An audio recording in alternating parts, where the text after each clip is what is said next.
ખેડૂત મિત્રો, આજ રોજ અમે અણિયોર કંપાની અંદર આવેલા છીએ. માલપુર તાલુકો છે.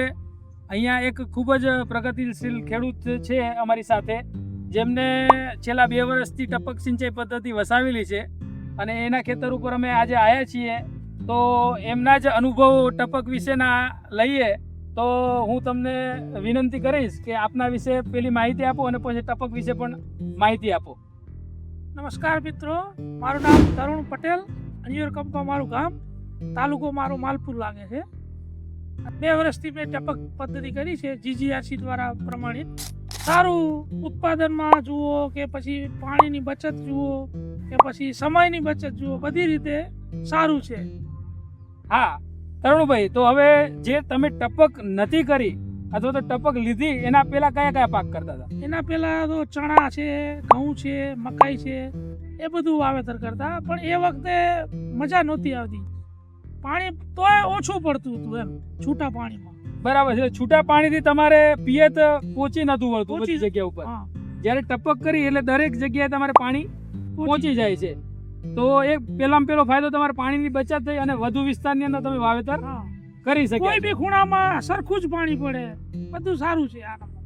એક સરખું પાણી આપી શક્યા છો. હા, બીજો શું ફાયદો તમને લાગે છે ટપકથી? બીજો તો જુઓ, તમને કહું તો પેલા છૂટા ખાતર નાખતા હતા, ઘઉંમાં કહો કે મકાઈમાં કહો કે ચણામાં કહો. પણ આનામાં એ રીતનો કિલો ઉપર આવી ગયા બટાકામાં. ટપકમાં ચડાવી દીધું એટલે ઓછા ખાતરે સારું ઉત્પાદન આવે. પછી પાણીની બચત થાય છે અને એની સાથે સમયની બચત થાય છે. એને વ્યક્તિ એટલે ખાતર ચડાવી જાય અને બીજી જગ્યાએ કામ કરવા જતું રહે છે.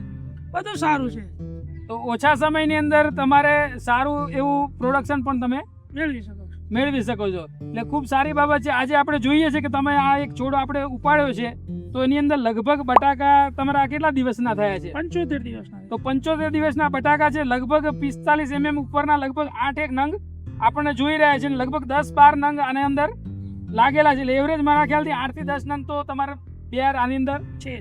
એટલે તમારા મત મુજબ ટપક કર્યા પછી આની અંદર કેટલું પ્રોડક્શન લઈ શકાય? આમાં જો ને, ગઈ સાલ મારે 400 પ્લસ આવ્યું હતું, આ સાલ મારે આ 450 પ્લસ જશે. એટલે તમારા મત મુજબ આ વર્ષે 450 પ્લસ તમારું પ્રોડક્શન જાય એવું લાગે છે. જાય છે, 100% જશે. તો આ ટપકના લીધે આ શક્ય બન્યું છે. શક્ય બન્યું. નકો તો વાવેતર જ ના થત બટાકાનું. પહેલો પ્રશ્ન તો એ કે ટપક ના હોત તો મારે બટાકા વાવતા જ નહીં. આ ટપકના લીધે મારા બટાકાનું વાવેતર થયું. તે સારું છે, બહુ સારું છે. બરાબર છે. એટલે બીજા પાકની કમ્પેરમાં આ જે પાક ફેરબદલ કર્યો એ સારામાં સારું તમને લાગી રહ્યું છે. લાગ્યું છે. તો બીજા કોઈ ખેડૂતોને ટપક વિશે કંઈ કહેવા માંગતા હોય તો કહી શકો કે ભાઈ ટપક કરવાથી ફાયદો છે? ના ના, ટપક તો ફરજિયાત કરો, હું તો એમ કહું છું. ટપકથી તો ઘણું બધું બચત થાય છે. પેલા થેલી લઈને આવતા, ખાતરની ચડા નાખતા, પેલા છૂટું નાખતા, એની જગ્યાએ તો હવે કિલોમાં લાવવું પડે છે. બહુ સારું છે. પાણીની બચત, ખાતરની બચત, મહેનતની બચત, સમયની બચત, બધી બચત છે. સારામાં સારું છે. હું તો કહું છું ફરજિયાત બધે કરી દો ટપક. ખૂબ ખૂબ આભાર તરુણભાઈ તમારો. ધન્યવાદ. ધન્યવાદ.